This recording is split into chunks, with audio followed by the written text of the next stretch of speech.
Hello, welcome to the brain injury discussion. I'm Jay. Today, let's talk about car accidents. I'm going to leave my sources in the description below. Feel free to comment, like, or subscribe. Obviously, we want to put out some educational content uh, about relevant topics, brain related relevant topics. And for this episode, we're going to talk about automobile accidents. Well, car accident, motor vehicle collisions, you get the drift. Um, Most people in the United States either own, operate, or have ridden in a car. Um, it's a very common form of transportation, and it's very needed. Uh, Unless you live in a very metropolitan area, chances are you own or operate a motor vehicle. Now, if we look at it, there's a lot of car accidents out there. Sometimes you'll be driving down the highway and you'll see two cars which maybe 15 minutes prior were perfectly fine, no damage. You'll see both of them damaged on the side of the road, probably working out the details of like insurance or whatnot, maybe police officers on the scene. But this also has a very high potential for brain injury. So obviously, we'll get into some details here and see what we can find. In an article titled Head Injuries, TBI, to Adults and Children in Motor Vehicle Crashes, um, there are thousands of fatalities every year due to motor vehicle collisions, and hundreds of thousands of emergency department visits. Wow, that's pretty large number there.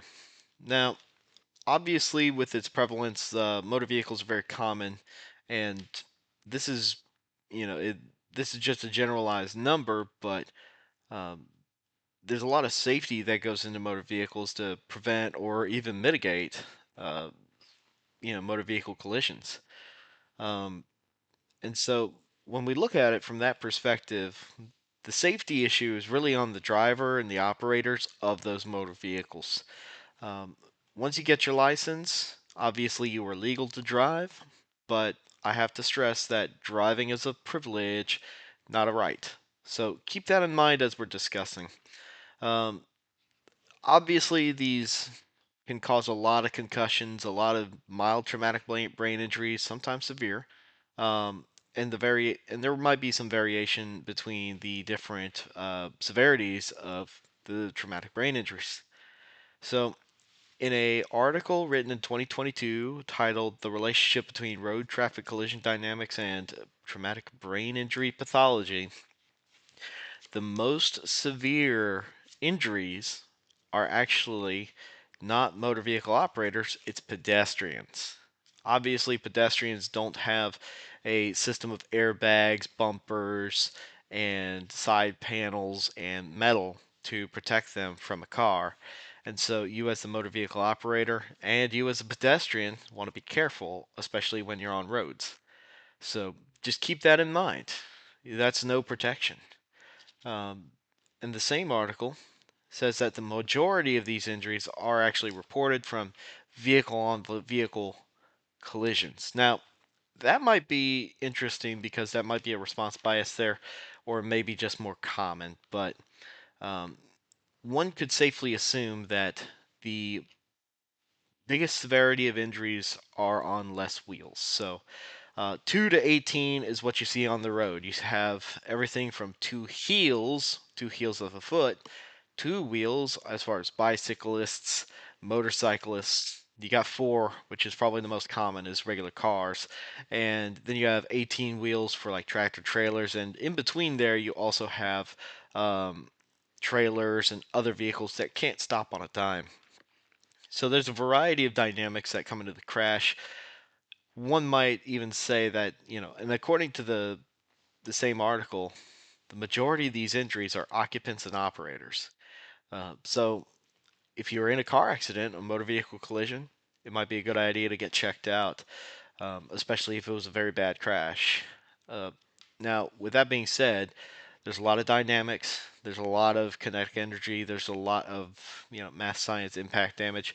Uh, but basically, you can safely assume that the faster you're going, the probability of severity goes up.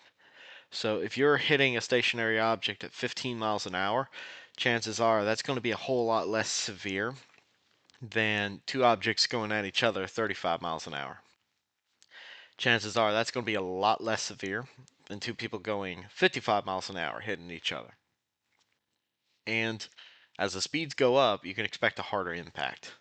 And of course, that would have a very harder impact on the brain, would usually lead to more severe injuries. With that being said, what can we do about it?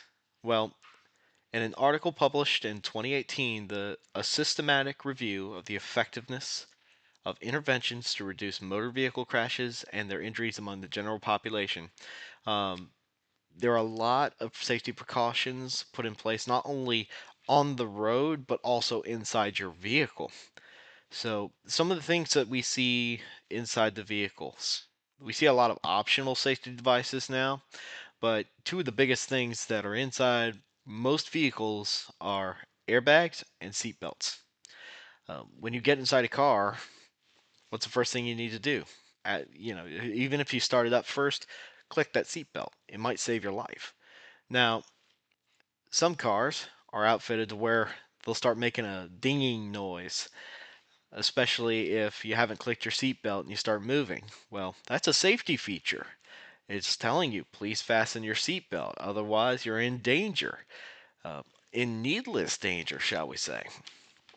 And so we also see other things like airbags. Of course, that's commonplace. And there's new safety technology out.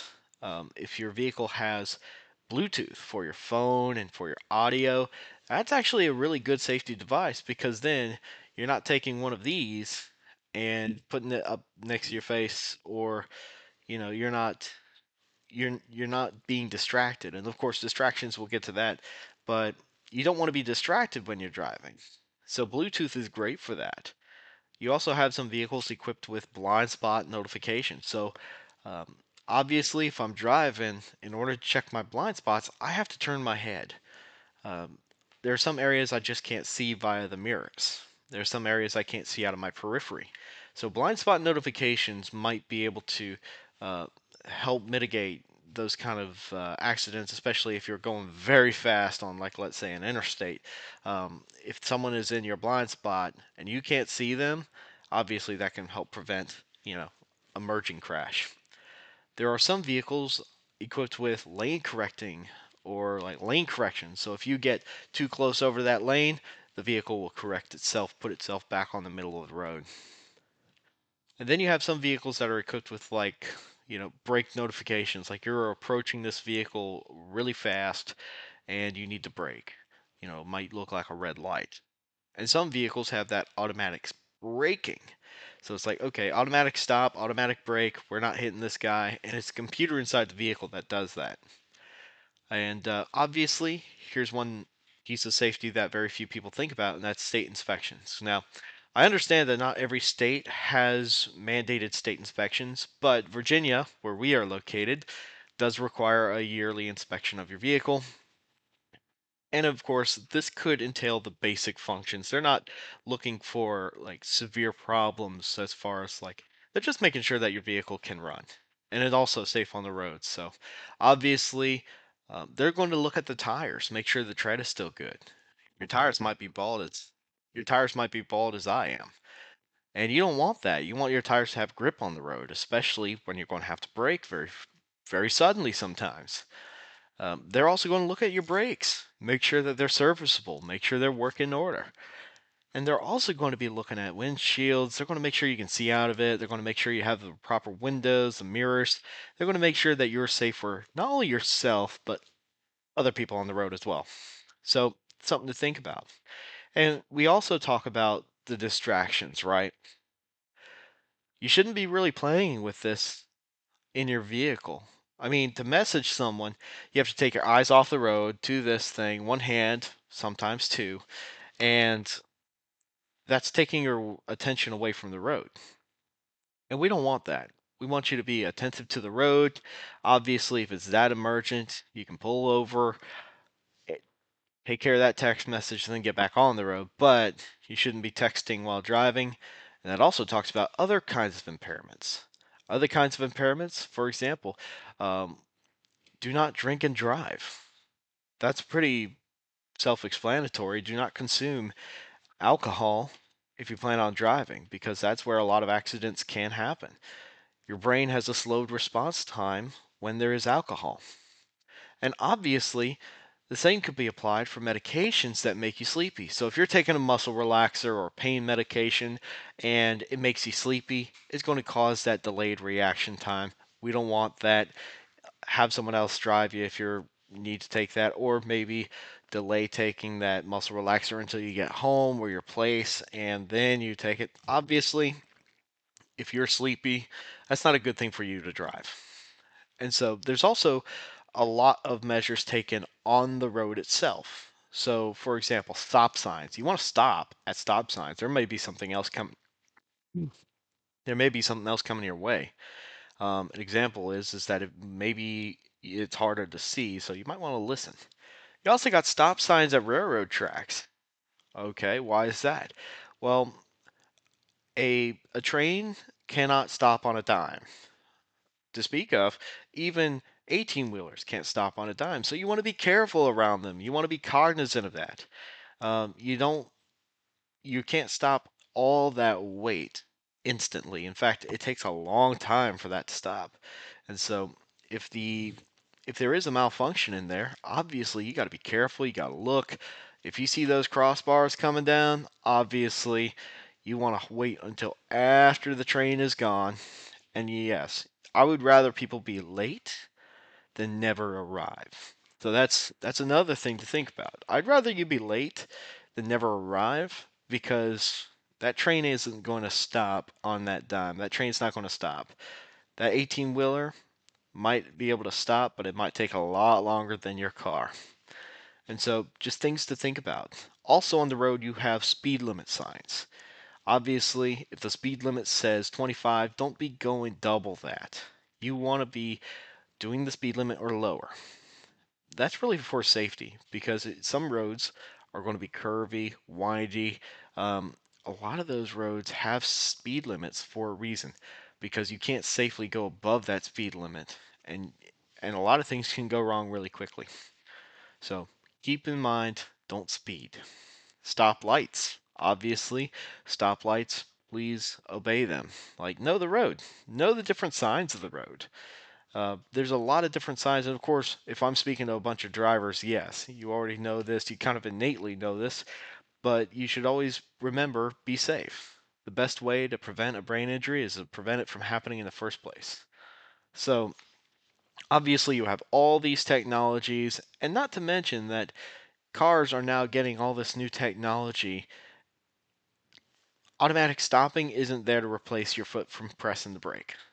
Backup cameras, they're not there to replace windows, but to, replace, like, looking out the back window or looking at your mirrors, but it's there to augment it. Um, Bluetooth, that's there to make sure that you're not looking at that phone, so you can pay attention to the road. And of course, making sure that your vehicle is serviceable is definitely important. So just keep that in mind. Obviously, driving is a right, not necessarily a right, it's a privilege. You want to keep that privilege. And yes, car accidents, some might be so extreme that they might be willing to take your privilege to drive away. Driving is a privilege, not a right, and you should treat it as such. So be safe out there. We got a holiday season coming up. I'm making this video in the middle of November. Obviously, we got Thanksgiving around the corner. We have Christmas and New Year's in a month and a half. We have a lot of travel, a lot of holiday travel. Not to mention, in some areas, you're going to have icy roads. So you want to be careful. Icy, snowy roads, that's another whole subject. Hey, be prepared for that sort of stuff. But I'd rather someone get there late than never get there at all, and I would rather people keep their driving privileges and be unsafe on the roads. Safety, a lot of it is in other people's hands, but it's also in your hands too. So just keep that in mind as you take away from that.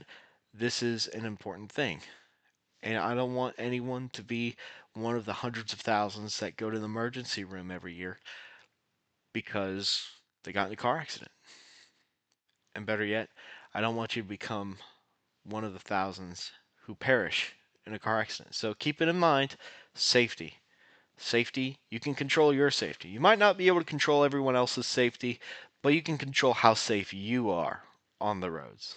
But with that being said, that is the brain injury discussion. Sources are in the description below. Feel free to comment. Feel free to, if you have a subject you want us to cover, feel free to let us know in a comment. And I hope you have a wonderful day.